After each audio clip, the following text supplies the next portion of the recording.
This is the Wheel of Time Spoilers podcast. Your hosts are Seth Jacobson and Patrick Heiler.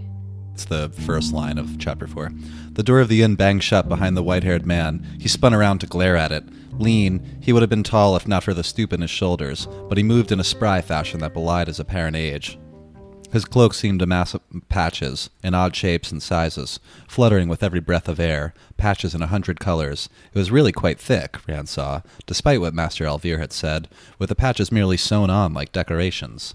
And we know later that's because there's weapons hidden in there, and amongst other things. I guess I never really thought about that. Oh, I imagine this as like, he has like this baggy... Like he's wearing a nice coat, but it's like baggy and sort of also this like in a Gleeman kind of fanciful look, like a little too fancy for the occasion always. Sure, well. And then he has this ridiculous cloak, which is actually really nice wool or something. Right underneath. And we know that there's a ton of pockets inside, and there are just flaps of cloth sewn all over the back. I never thought about it as a place to store things, but yeah. I imagine he does. Yeah, I always thought he kept it like under his coat. Oh, yeah. Well, things disappear in and out of his sleeves, but that's part of his coat. Right. I hadn't really thought about the cape as a source of hiding stuff. But yeah, that makes total sense. Yeah. Yeah. I mean, it's a great way to conceal your emotions, too. Oh, yeah, definitely. Yeah. Some martial arts teach that. Distraction. Or especially when you're wearing the baggy clothes and like the Japanese styles. It can sort of hide your movement, so you're not broadcasting as much, like in what they teach you in boxing. No, that makes sense. Kind of reminds me of the Mistborn too, the tattered cloak they wear. Right. Isn't it just like tattered gray? Yeah, but it's deliberate. It's definitely the Mistborn cloak because Vin gets it. Yeah, Vin is given to it when she sort of becomes a Mistborn, and he sort of says, "This is your Mistborn cloak." So it's definitely it's a symbol, and people. Like, if you see that in the mist, it was a symbol of the office and of the ability. And so... in the same way, Thom's cloak is a symbol of his sort of office. Exactly. Which is interesting, sort of outside of the regular law and expected behavior of any Andoran or Kyrian person, or really anywhere on the continent here. These people travel from... place to place, they have a different sort of lifestyle. The Gleeman? Yeah. Tinkers. Even bards are sort of self-employed entrepreneurs, entertainers, but also historians. I feel like we go back to the internet of the age. Right. It's tough to think of a modern-day equivalent to what a Gleeman is. There are not a lot of modern-day storytellers, professional story... Well, that's not true. There are modern-day podcasters. That's a professional storyteller. Yeah, I listen to a ton of storytelling podcasts. Sure. Storytelling, history, and then you combine that with, like, YouTube videos of people juggling and swallowing swords and fires. He has a lot of historical precedents, right? Like, before plays, I think there's a scene much later where sort of Matt encounters a play for the first time. And they're like, well, they're just doing what a Gleeman does on stage. Well, it's really dumb. Like, just get a Gleeman. Also, printed books are rare. So the printed word is not that easy to come by. Is there even such a thing as the printed word? I thought it was just the written word. Oh, yeah. I'm just using the word printed as kind of default. Right. Yeah, the written word. So books are handwritten. There's no such thing as a printing press. Yeah, as far as I know, there is no No. press. What I'm saying is even books are rare. Totally. So having a person like a storyteller is really important. The one item that sort of shows how rare books are is, you remember that little Terran Grial that has the library inside of it? Oh, yeah. That looks like Robert Jordan. Like, oh, my God, this is priceless. Yeah. It's like the Brown Aja is like this is the best thing ever. It's a Terran Grial that's essentially a small library. I think it's a big library. Is it like make a hologram that shows the pages or something like that? I think so. Yeah, it just the words appear above it. Yeah, you can just like read the words. Yeah, it's like a Wikipedia or something like that. Imagine if someone handed you like a Kindle full of Wikipedia and you'd never like seen the internet before. Yeah, a terabyte of books from the Age of Legends. Right, just incredible. Especially when they have just handwritten books at this point. Like all notes are handwritten. Can we talk about the second sentence in this chapter now? Sure. Yeah, I thought that was a nice entrance for Thom. Egwene gets excited, and then we were just talking about this while we were taking a break in between recording. Thom says, he storms out of the inn, basically, and he says, the yokels in that village on the hill, which I think is Terran Ferry. Watch Hill. Okay.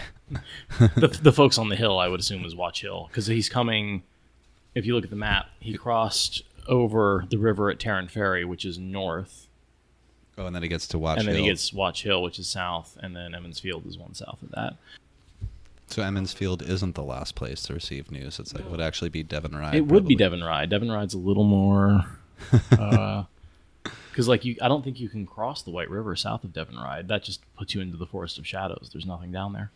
I think in one of these last couple of chapters, the villagers sort of joke about an army trying to swim across the White River to invade the two rivers, and everybody just sort of laughs. Like it's like you wouldn't try to do that. You die. You're right. Yeah, you drown. But he was off again in an instant. When I came downstairs to smoke my pipe before the fire to have a mug of ale, every man in the common room stares at me as if I were his least favorite brother-in-law seeking money to borrow. One old grandfather starts ranting at me about what kind of stories I should or should not tell. Then a girl child shouts at me to get out and threatens me with a great club. So that's basically Sen Bui complaining about, don't talk about this, don't talk about that. That's censorship. And then Nynaeve coming at him being like, we're talking about business here. Yeah. You're in the way. This is I'm sure she said the words women's circle business at least a couple of times while threatening him with that stick. Probably. Yeah, this is just a great part. Mm-hmm. And I love that, that little slip of a woman, right? Right. Yeah. We were talking about that because we think that everybody perceives Nynaeve as a little slip of a woman, even though I think at this point she's 26. Yeah, 26, 27. So she shouldn't look like a little slip of a girl, right. I think was what Thom says. But if she had been consistently channeling a significant enough amount of the one power, she probably looks younger than she actually is. So if she looks even a little bit younger than 26, she would look like a slip of a girl. I bet she looks about 18 or 19. The slowing for her is so dramatic that I basically think she stopped aging when she started channeling. Yeah. So I wouldn't be surprised if she even looks younger than 18. Seth and I were also talking a little about, we're not sure exactly how this works, but we know that age slowing is in proportion to power use or strength in the power or both. We're not exactly sure how that works, but we know that. So obviously you have to start channeling for the slowing to take effect. Right. And how powerful you are, how long you can live. We do know that. Yes. But I don't know if you can just start channeling and then once you basically overcome that sort of if you don't figure it out, you're going to die. Once you get past that, I feel like then it just depends on your overall strength, not the frequency at which you channel. Right. Or say you're a fairly powerful channeler that is one who needs the ability unlocked in you by another person. And what if that ability is never unlocked? Do you get any benefit? I don't think so. I don't think so either. No. So it probably has more to do with your strength in the power than it does with your frequency of use. Right, but you definitely have to start using it. Yeah. Yeah. So that's sort of where there's a bit of, we're not really sure what's required to... I think Nynaeve is probably both. We know she's very powerful, and we know that she uses the power frequently enough for a Wilder. I would think more than you would think, because we know that when she gets upset or when she fails to heal someone with herbs, she gets angry, and things tend to go well for her after that. Right. I mean, she definitely heals. I guess the question is, in a fairly small population, how often is she actually doing, significant healing on some of these folks? We don't really know. And then what is she doing anything else? Right? We know she's healing. Is she using the power when she listens to the wind? Is she using the power? Oh yeah, there's another thing. People out there listening who want to email us or hit us up on the subreddit or something. What do you think? What is listening to the wind? We've been talking about this all afternoon, really. I don't think we've recorded any of it yet, but I think we've pretty much ruled out that listening to the wind has anything to do with weather manipulation. Seth's theory is that it's closer, or it's basically foretelling is what Nynaeve is doing, or like a kind of less profound than the other foretelling, like the famous foretellings that we see. But like, if you can have a foretelling about what the weather is going to be like over the next month, that's a really useful thing. That's not power related, because talents aren't necessarily power related. I feel like there's a couple of different kinds of talents. There's certainly talents that are related to the power, like the talent to make a gateway, right? Obviously, you can't have that talent unless you can also channel. Right. But then certainly there's talents like Min's that are in no way related to the power. And parents. Since this only seems to be something that people who can channel can do, it seems to be a channeling-related talent. Fair enough. But you don't need to open yourself to the source to foretell. Right. It just comes to you. Yeah. You know, we see that a couple of times, like when Elida foretells, I don't think she's actively channeling at the time. Right. Yeah. And listening to the wind doesn't seem to involve active channeling either. Yeah. So if anyone's listening and you have a theory, or you just want to yell something at us, what is listening to the wind? I know what it is. You're still questioning, but no. If one thing I've learned already in the short run of this podcast is that I am frequently wrong. Yeah. I think I don't want to say that it is foretelling, because foretelling seems a little bit different. It seems like more like a dictation of a specific event. Fair enough. But it's definitely like some kind of form of prescience, because we see that the only reason Nynaeve, as a 26-year-old woman, was elected as to the official position, which is the highest position a woman can obtain in the village of village wisdom, is because the other more experienced women see that she's clearly talented and she can actually predict the weather and, you know, other natural things that are related to what they call listening to the wind. My theory is that it's some other form of prescience that looks like foretelling, but it's different.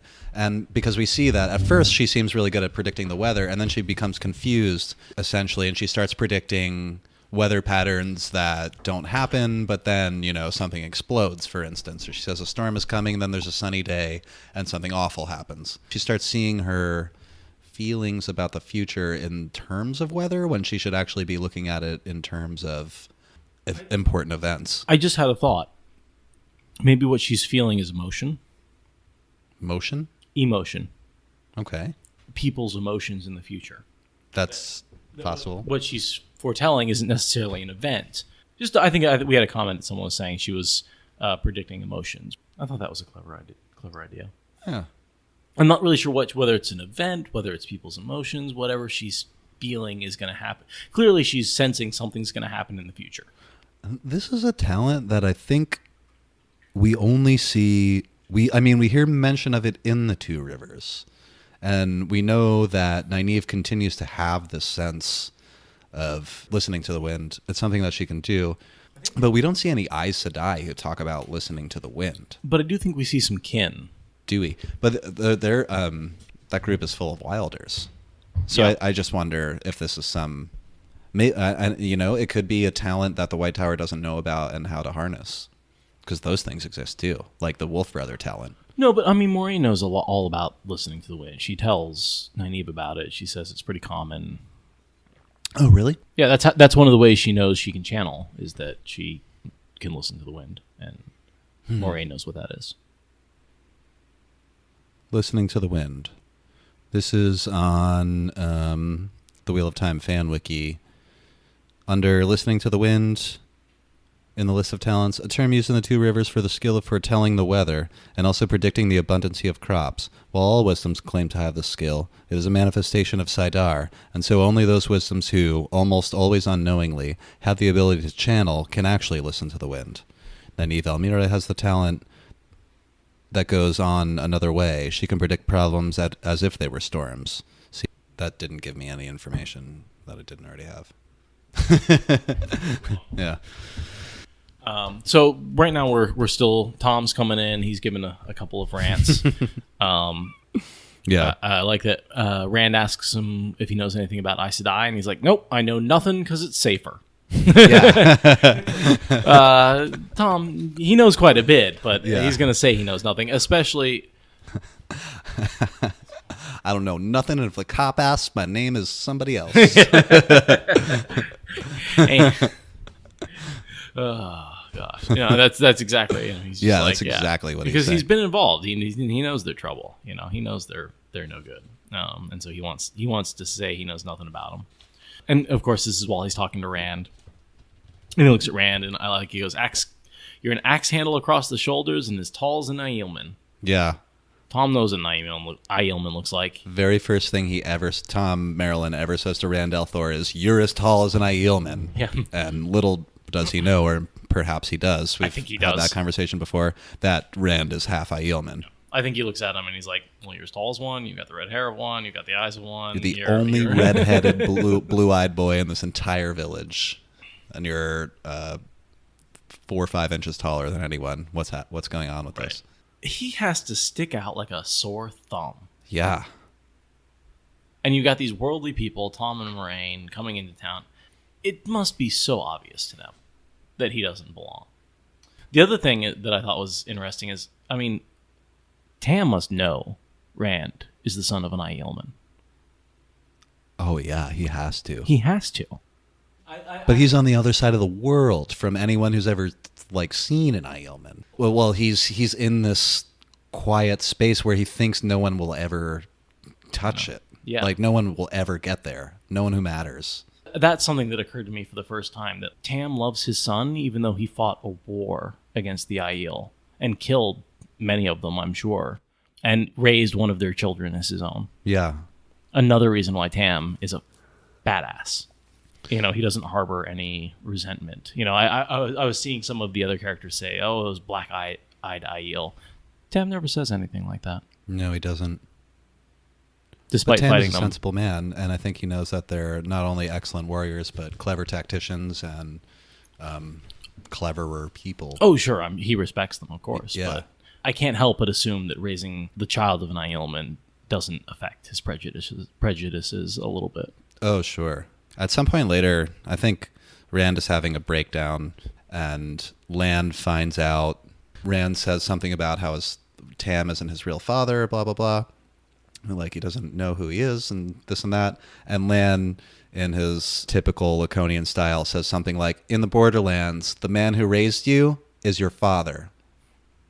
But it's very simple, and it's pointed, and what he means is you can adopt a boy, and the guy that raises you is still your dad. If he acts like your dad, he's your dad. Right, and the guy It's shut up, quit whining, you had a great dad. And the guy who had sex with your mother, not necessarily a Not father. that important. Yeah. not necessarily. I think Jondwyn, I think his name was Rand's actual father. Yeah. I assume he would have been a great father, but he was killed. I don't remember that, but I believe you. We also find out here when Egwene and Rand are talking to Thom that the war in Geldan is most likely over. Thom says, that's old news in Merrilin, and that's the last place in the world to hear anything. He paused, looking around at the village, and dryly added, "Almost the last place." Yeah, it's pretty backwards. I love that's a great quote. So follow up to Rand's father was not dead at the time Rand was born. Okay. So he let his wife go into battle knowing she was pregnant. Upon hearing she was dead, he gave in to his grief, and he assumed his son was dead as well because he was missing, and traveled into the Waste to fight the Dark One. Oh. Where he then encountered a man who looked like Tigraine and refused to kill the man. Wait, a man that looked like... Yeah, Lord Luke. Oh. The Slayer killed Rand's father. I just figured, yeah. I never knew that. I never knew that. He runs into Lord Luke in reality. In reality. Not in the dream world. Yeah. And then Lord Luke kills him? Yep. He's the brother to Tigraine. Right.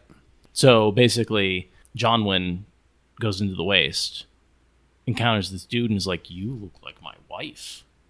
You look exactly like my wife. I can't kill you. And the dude crazy. kills him because he basically encounters his wife's brother in the waste, who at the time who has become Slayer because remember the reason he went off into the waste is the same prophecy that sent Tigraine into, or the reason he went into the Blight is because of the same prophecy that sent Tigraine into the waste. Lord Luke received sort of an equal opposite. They both had to flee. They had to. So this is that whole prophecy by what was the Aes Sedai? I think we're kind of using waste interchangeably. I was sorry. We mean like the Aiel waste and the Blight. The Blight. Yeah, I was saying Blight when I meant waste. When we say just waste, we're meaning the Blight. So yeah, he went off into the Blight because of the prophecy. Yeah. And that caused a secession war in Andor. Where that Morghese won. Yeah. She gave 2 very important prophecies. What was her name, the Aes Sedai? You remember? Guitarra? Oh, wait, yes. Guitarra Moroso. Wasn't she the one who also gave the foretelling right before she died that Rand was born? Yes. Yeah. Yeah, so she gave those 2 foretellings that really set a lot of events in motion. Was she the Merrilin at the time? No. Or She's just an advisor to the queen. She was essentially in Elida's position. Oh. But when she gave the foretelling about Rand's birth, or the birth of the Dragon Reborn, wasn't she the Merrilin? Yeah, because she gave the first foretelling saying Tigraine and Lord Luke had to flee, and then there was a secession war, and then obviously she wasn't the advisor to the queen anymore. Oh, right, because there was no queen anymore. Right. So she ended up back in the White Tower, and then gave the final foretelling during which she died. I'd just like to point out, as Thom starts to juggle here and tell his stories, Jordan has no idea how hard juggling is. I mean, there's maybe a handful of people in the world who can do what Matt picks up in a couple of months. And no one in the world who can do what Thom does. Yeah. Well, I mean, they talk about doing things like putting a knife through the eye of a Trolloc at 15 paces. I mean, that's a moving creature. I mean, I couldn't even do that with an arrow. There are people alive who could, well, certainly people alive who could do that with an arrow. But with a knife, I mean, there's probably a few people. Yeah. There's some hand-eye coordination that may be a little supernatural. But through the eye? Yeah. So, anyway, just a comment. Like, they are superheroes. There's a couple of times where I'm just like, yeah. I know how to juggle a little bit, and it took me many years of practice to get, and dedicated time. It's not something you can pick up that quickly. Muscle memory. Yeah, but I mean that's true of a lot of the skills our characters learn. The sword fighting, the channeling, all that sort of stuff. They seem to pick up at a very accelerated rate in terms of the time span of these books. Yeah. It's also a good demonstration of Thom's talents. True. So we see him appear and disappear weapons throughout the series, and he's known to have assassinated several people already. I feel like if you can put a knife through the eye of a moving creature at 15 paces, you could probably juggle a couple. See, that's exactly the issue. No?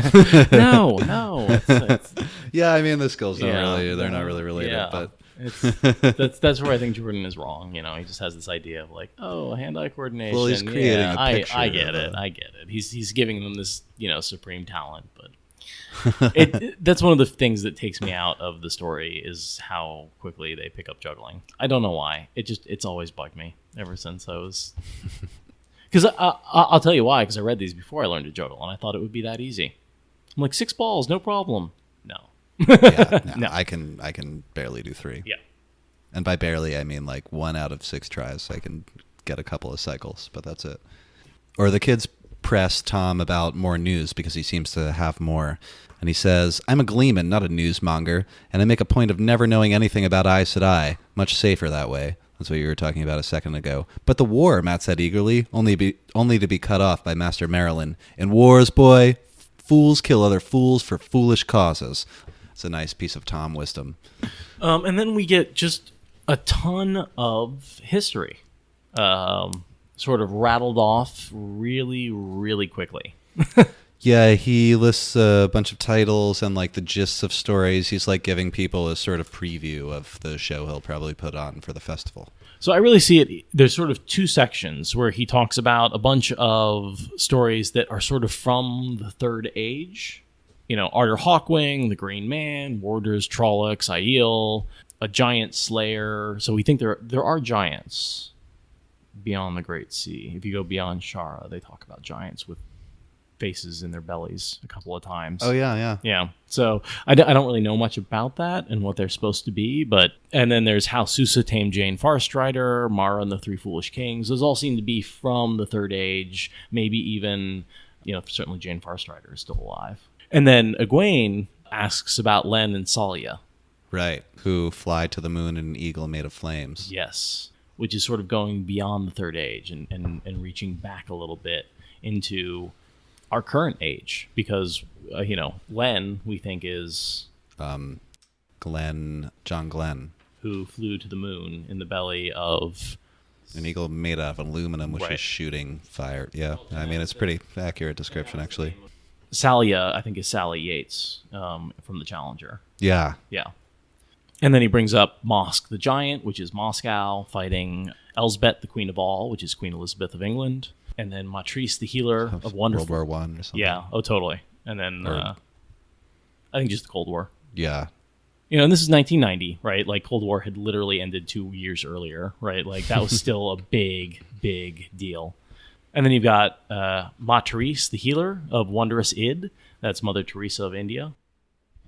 Okay, and then in the middle of this is another quote I kind of want to talk about with Rand and Egwene. Because here's another example where Egwene asks about Len and Salia, and Rand's response is, "Oh, she's just trying to piss me off and put a burr under my shirt, like, just to get to me." And I think about that. She doesn't give a crap. She just wants to get out of the two. She's not thinking about you at all. All she's thinking about is a story to get out of the Two Rivers. She's now has this thought that I'm going to be the wisdom. I'm going to get out of the Two Rivers because I can't be wisdom in the Two Rivers. I'm going to go on an adventure. Tell me about these adventures. These are, wonderful stories. And Rand immediately goes to, she's trying to get under my skin. I don't think she is at all. I think she's just asking about stories.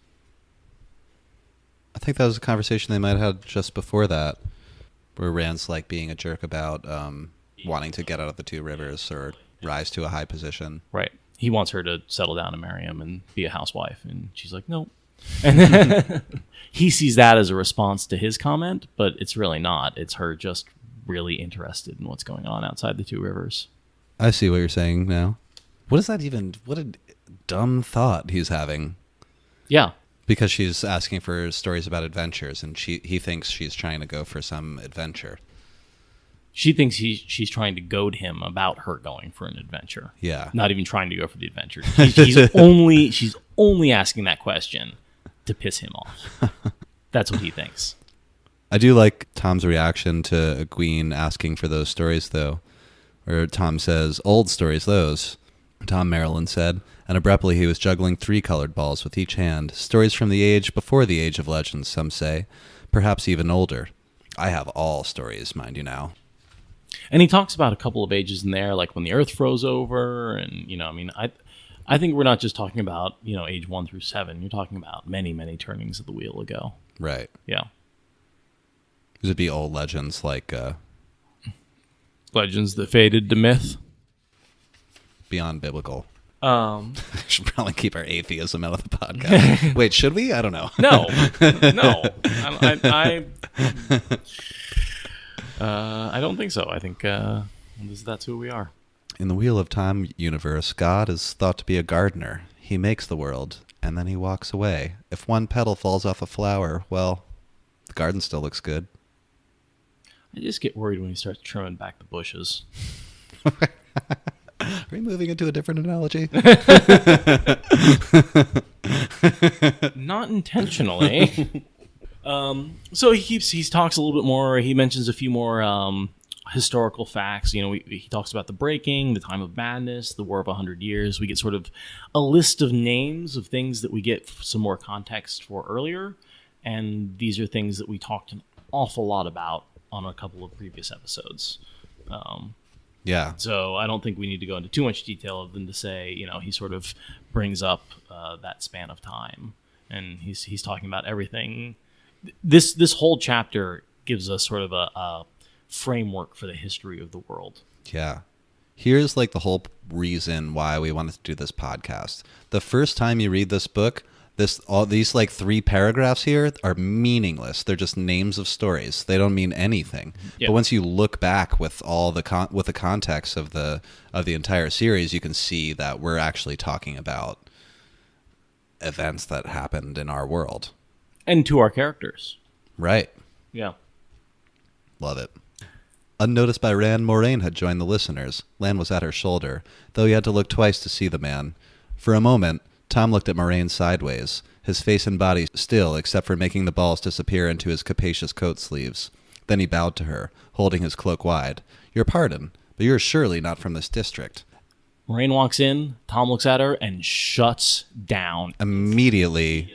First of all, he knows she's a Kyrianan noble. Well, first of all, we know that he knows that she's an Aes Sedai. She's wearing the ring. He sees the ring. Secondly, she's a fairly high-ranking Kyrianan noble.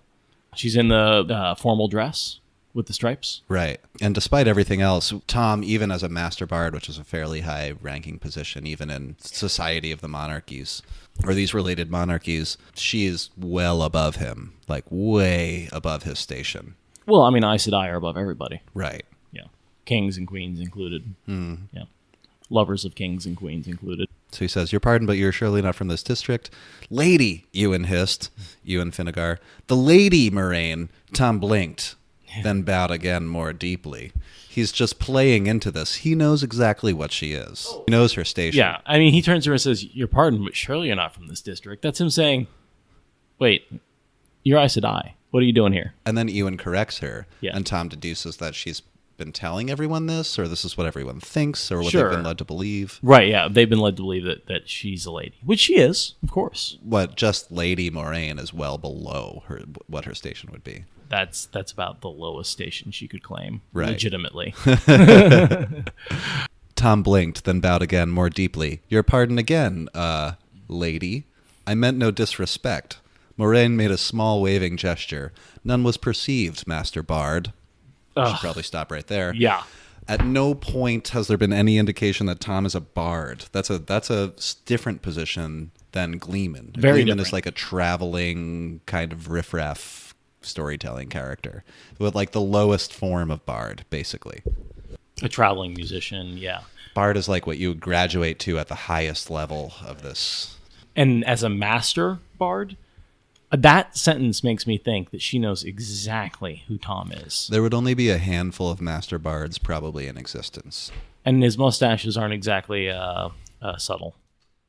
And the Andorran noble family has a lot of relations with the Kyrianan noble family, of which Absolutely. Moiraine is a part, and 20 years Thom ago was intimately involved. It's possible they've even met before. And the first thing that Thom says is him playing, and then Moiraine playing back. Like he's pretending she doesn't know who he is, and he doesn't know who she is. Oh, sure. And he starts that. She says, and my name is simply Moiraine. And I like that simply. Like, don't add Moiraine Sedai on there, even though Right. we both know that's the right title. And my name is simply Moiraine. I am indeed a stranger here, a traveler like yourself, far from home and alone. The world can be a dangerous place when one is a stranger. Yeah, that's a threat. She's directly threatening him here, I think. She's saying, I know that you know, and if you say something, first of all, we both know that I'm not alone. Second of all, we both know that I'm an Aes Sedai. So you just go along with this. Keep your mouth shut. It's a dangerous place. It's a dangerous, dangerous place. And she's not Especially kidding. when you're alone. Yeah. And the thing is, she's not lying here. She will, she has a mission. She will kill him if he gets in the way. She would be, and if she feels like her mission is threatened, she would be well within the 3 laws to kill him. Yeah. Yeah. Or just If she feels like he's even weakening her position, she's in a direct fight against the Dark One right now. Or she could just tell Lan to do it. Right. Lan is not beholden to the 3 laws. No. Am I saying that right? The three oaths. The three oaths. Laws, yeah. These aren't the laws of robotics. These are the oaths of the Aes Sedai. Whoops. I'll keep reading because this is just such a great part. I trust you will like my stories as well, Moiraine. There's like a to Mark's long pause here. Yeah, because he's really questioning. Should I call her Moiraine? I mean, he's not questioning, but he's making a point to point out that he knows her name. He knows her name is not Moiraine. That pause Moiraine. there. Yeah, Moiraine. Tom watched her with obvious wariness. He looked not best pleased to find her there. Suddenly, Rand wondered what sort of entertainment a lady like her might be offered in a city like Merrilin or Camelin. Surely it could not be anything better than a Gleeman. That is a matter of taste, Master Bard, Moiraine replied. Some stories I like, and some I do not. Tom's bow was his deepest yet, bending his long body parallel to the ground. I honestly believe that he's not playing now. No. He's supplicating himself and basically asking for his life. Yeah. She says Master Bard again, just to bring that point out again. Right. And I love how wrong Rand's interpretation of that interaction is. Oh, he must be intimidated because he's not giving the lady good enough entertainment. Right. It's just not what's going on in the slightest. It's like the wrong... No. Essentially, in front of everyone, Moiraine and Thom, who are both...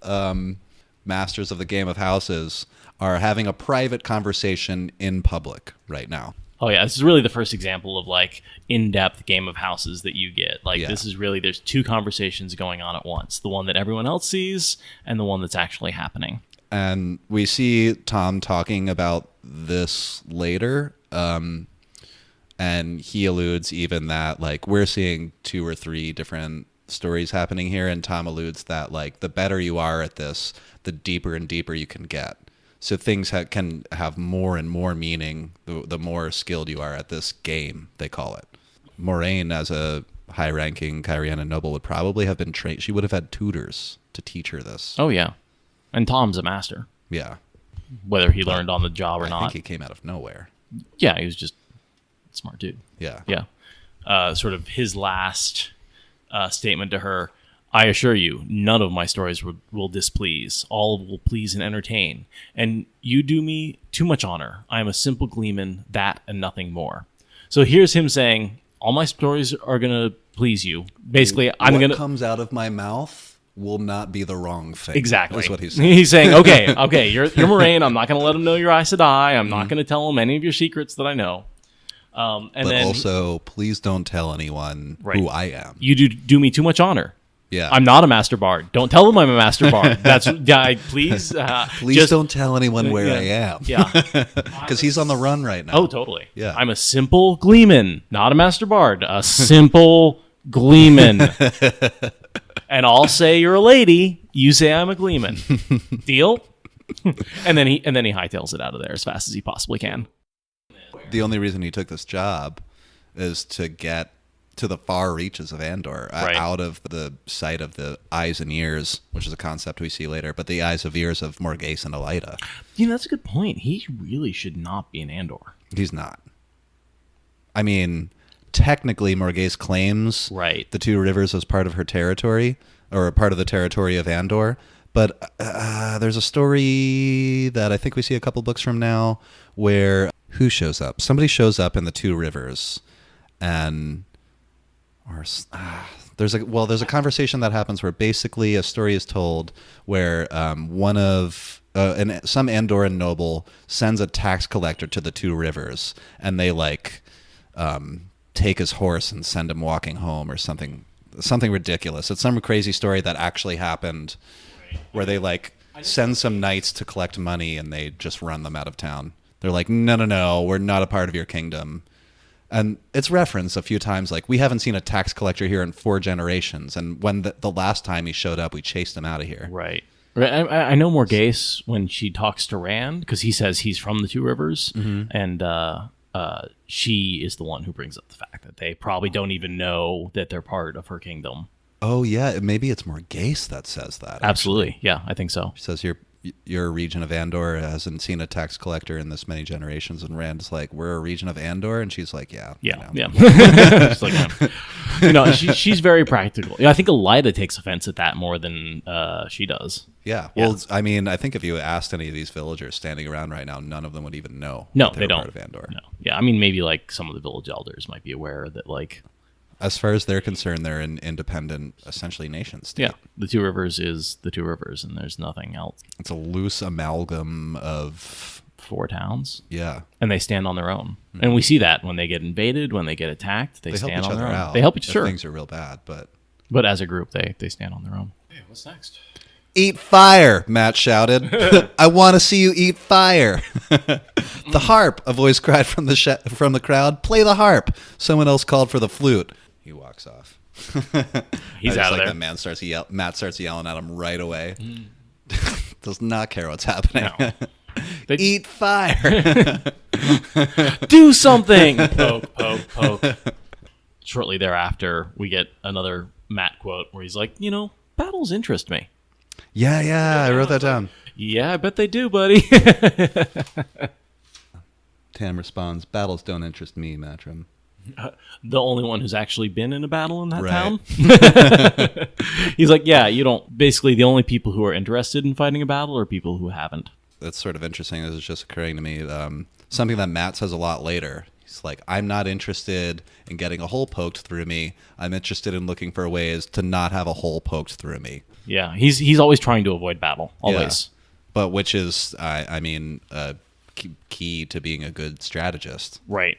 Avoid battle until you absolutely have to do it, and then do it when you're in the best possible position. There's also a quote from Tam where he talks about the mayor and the wisdom seldom agree. They agreed less than usual today. That's all. It's the same in every village.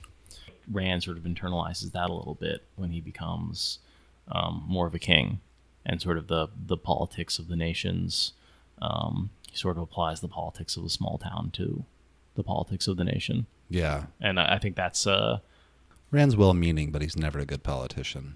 He doesn't have to be, though. He's got a big stick. He can... Yeah. I mean, I was thinking about this earlier when I was thinking about Thom while reading this. He also has Thom. He does have Thom. And Moiraine. And, I wonder how many assassination attempts would have happened in the Stone of Tyr if Thom wasn't there. A lot. He doesn't start out a good politician, but he learns from the best. He learns from Moiraine. He learns from Thom. He learns from Elaine, who are all highly trained at the Game of Thrones. And he eventually takes advice from Cadsuane and Sorelea, who are possibly the best politicians. Yeah, and he manipulates the hell of the Kyrianians, who are supposed to be like the best at the Game of Houses. Is Thom there with him? No. Right when he first arrives in Cairhienin, he gets a letter from the king, and he gets a letter inviting him to a party, and he throws it on the fire. Oh, that's right. Accidentally. Yeah, he accidentally becomes really clever when he gets, because he does what he says, and that really throws him off. So there's that's the Taviran nature of him. I forgot about that. Yeah. But later on, once he becomes king, he goes back and and controls the nobles, and I'd say he's more of a general than a politician. True. He definitely has good ideas for strategy, but he needs the people around him to execute. Any good politician does. Sure. Yeah. He takes advice well. No, he doesn't. What am I saying? He learns well from the people around him, I think. I think that he learns a lot from Moiraine.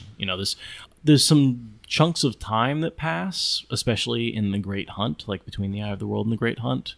And then again later, I think in the Stone of Tyr, after the Dragon Reborn, there's some chunks of time that pass that people tend to miss, where he sort of levels up a lot and learns things like swordplay and politics. And it looks a little bit like a skill jump, but that's because time has passed. He's also sort of going insane at the same time. Oh, yeah.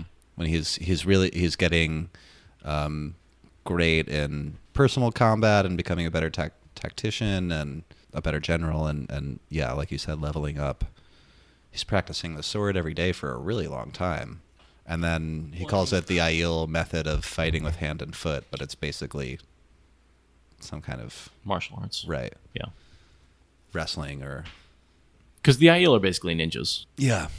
But I mean, it's not weird for pretty much any warrior class that's ever existed had a sort of regiment that a dedicated warrior might do every day. In the Japanese islands, they had karate. Taekwondo and Yeah. yeah. I think karate was one of the later developed ones, or kung fu and stuff. But this is like not necessarily like sparring is an important part of learning combat, but also keeping your body in shape. So you do these movements, which are combat related, over and over. Yeah. You're going to get real strong. I'm jumping around a little bit, but there, as they head back to the Two Rivers, there's a scene where Rand is sort of holding his bow drawn, and he says, he can't hold it because he made the bow himself, and Tam was one of the few others in the district who could even draw it all the way to the cheek. I mean, it's sort of a passing comment, but think how strong Rand must be, right? There's Rand, Tam, 2 or 3 other people, maybe Perrin, Luhan, who are strong enough to draw his bow. Rand's a 6'8" dude with a long reach and a lot of strength to start the series out. He is no slouch. I mean, we know that in the Two Rivers area, what's popular is the hardwood longbow, which is like a traditional Western European. If you were to go buy one of those right now, even a traditionally made one, the lightest draw you could probably find is around 85 pounds. So that's 85 pounds you're pulling with one arm back, and that would be a light longbow. Right. That would be like for learning. So they go all the way up to like 120 and more, which is an insane amount of weight. I mean, I'm a pretty fit guy, and I can draw like a 50-pound bow. And not well. Like, right. I'll get it to my cheek, and I'm shaking like I can't actually aim. You have to stabilize, and their aim is incredible. So, yeah, I mean, yeah, it's that's an incredible amount of strength. Right. Just that statement right there, I sort of read and was like, whoa. That's.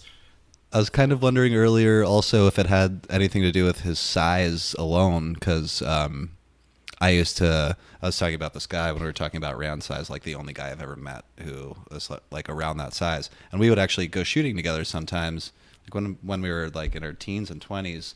And he was so big that we couldn't actually use each other's bows. It makes sense because the bow length is based on your height.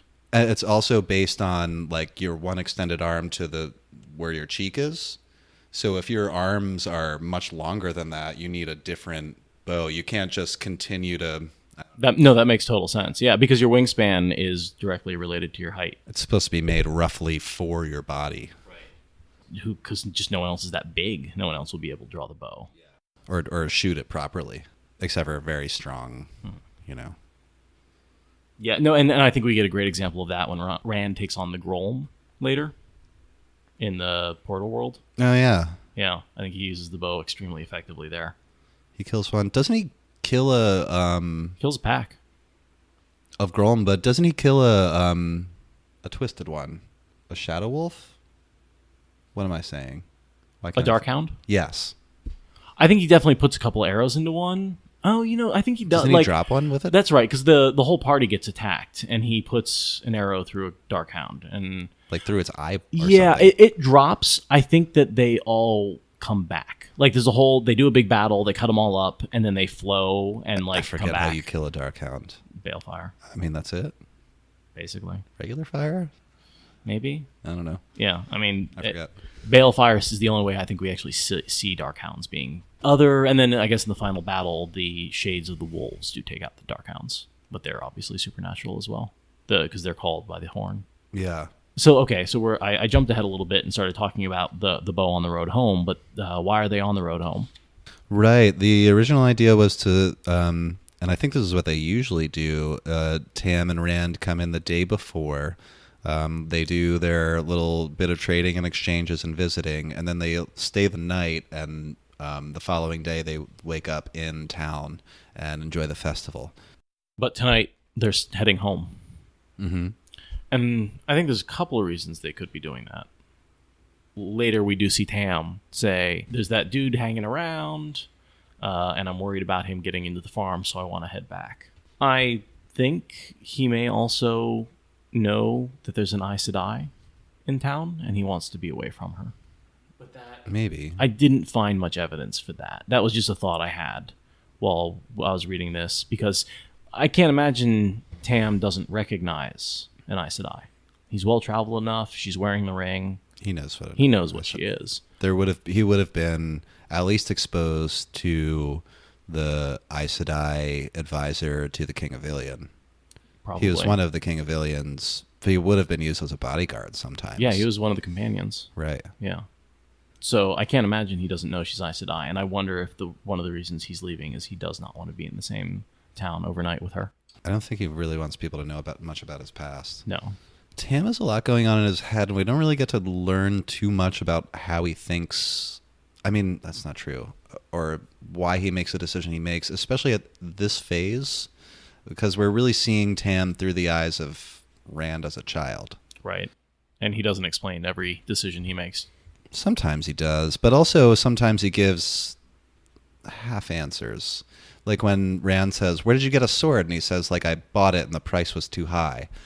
Well, he's hiding things from Rand. Right. Or he says, "I bought it, but it was never worth a penny." Right. I've had conversations with my dad that sort of go a similar way, where I'm just like, "So tell me about this thing," and he's like, "I don't think I really want to." Like that's that, you know.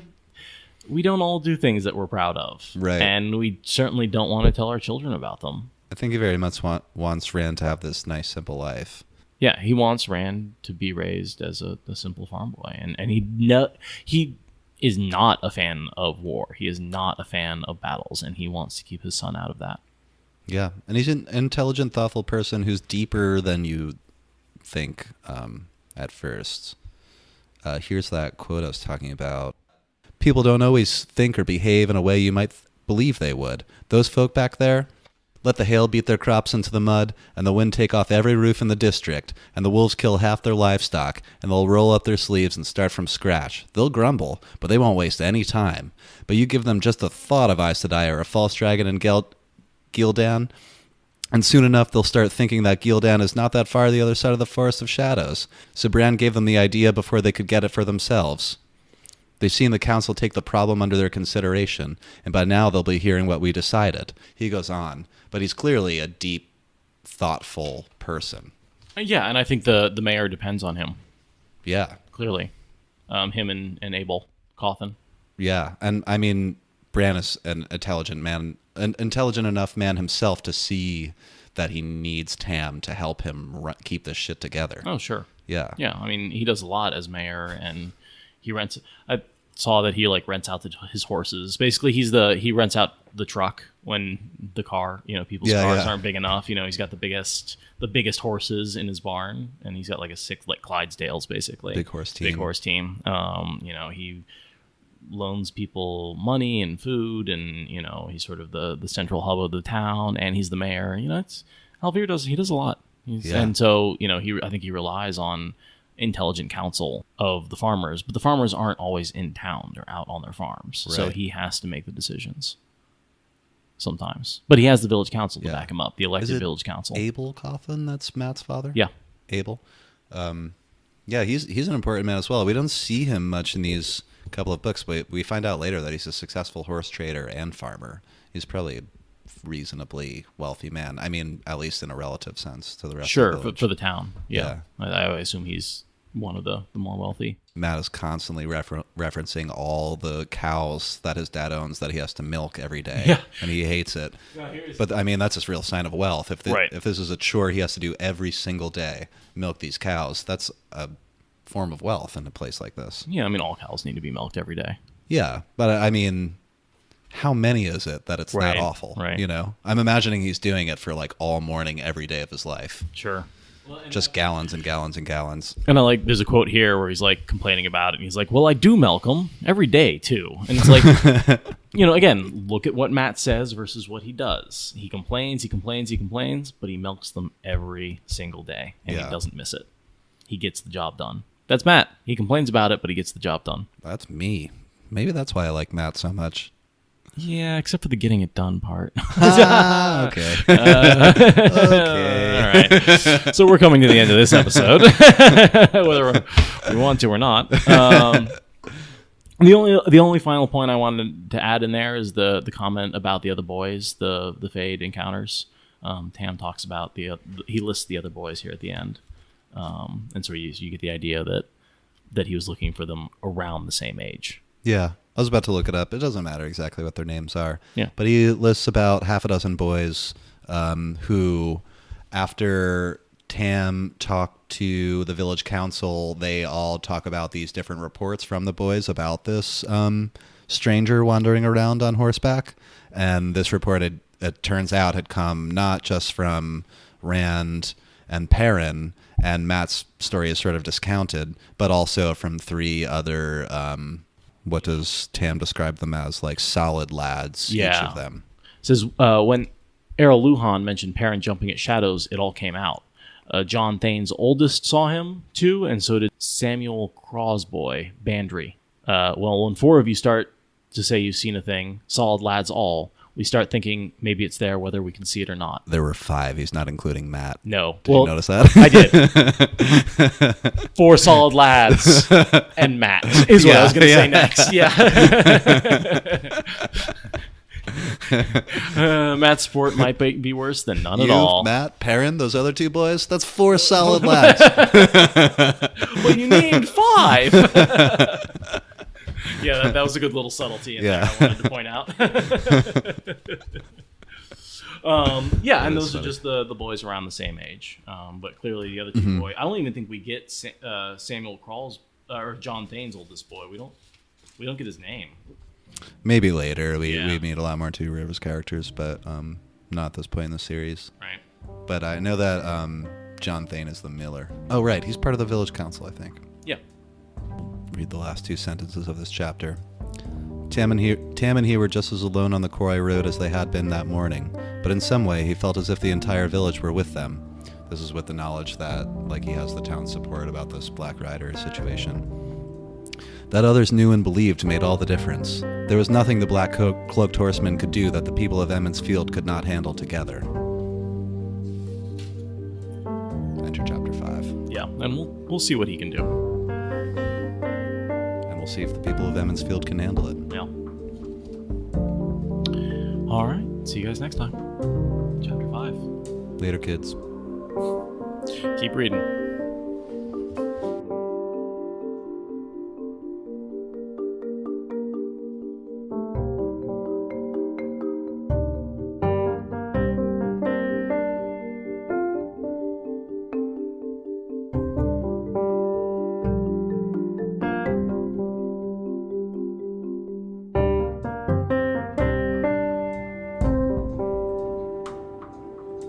So yeah, if you're listening and you're in Norway, can you send me a message and tell me how you found us? Because, I'm seeing a bunch of downloads there. You guys seem awesome. Like, you're our number 2 country right after the U.S. And I suppose they have the same internet. Yeah, that's a good point. But or maybe they're on the subreddit. That's what I'd assume. We would like to know, though. Yeah, we would like to know. There. Yeah. How did you guys find the books? Right. Yeah. Tell us about how you found the books. We got this, we've gotten some great comments on just Reddit and Twitter, and sort of the responses I've been getting are just incredibly heartfelt. Can we give that one Reddit user a shout out? We were just talking about this before we started recording. What, Nerd with Kid, I think was the name? I just kind of wanted to throw the username out there. Yeah. It was a really well-written, thoughtful encouragement. Yeah, Nerd with Kid. We really appreciated that. Thanks, Nerd with Kid. Thanks. And get your kid into the Wheel of Time early. Definitely. Start reading to him already. Life lessons. Definitely. I'm sure I don't have to tell you that. I'm sure you're probably reading it to him already. I don't know how good of a bedtime story that would make. Probably put a little kid to sleep. It knocks him right out. I feel like the only other thing I wanted to say is, hi, I'm Seth. Oh, right. We thought we should probably say our own names more often, or each other's, so that you guys even know who we are. I know that, in the podcast listing, it says Patrick and Seth talk about, well, I'm Patrick. I'm Seth. And we just want to identify ourselves so that you're not going, well, I know there's 2 voices. Yeah. I'm the one who usually says and a lot. Patrick's usually the one who's more well-spoken. Oh, thank you. Patrick is probably doing the vast majority of the research. I'm doing probably more of the technical work. Yep. If you see us on Reddit, I think so far it's been mostly me. I want to get you active on Facebook. Yeah, I keep promising to do that, and I keep not doing it. Yeah. I'm falling through 2 weeks in a row here. But I definitely want to get out there, and we're only on, I think we're on like Twitter, Reddit. I want to make a dedicated Instagram. We've been kind of promoting on our personal pages, but that's really, well, it's a lot of friends, and I also mostly use that for my backpacking trip, so it doesn't really make any sense to post there. Right. But that's where I post. So dedicated Instagram and probably a few other things to just try to put our name out there. Yeah, I mean, I've like I said again, I get so much satisfaction from interacting with you folks. So talk to me. The feedback is really addicting. So I need my fix, guys. I'm sure we'll get more and more too, because we're shit. What are we at? About 6 now, Episodes, including 0. Yeah, or released. I think we just released episode 4. We have a couple more recorded right now, but we try to have a backup in case one of us gets sick or something, so we can at least post once a week. We're talking about possibly doing twice a week.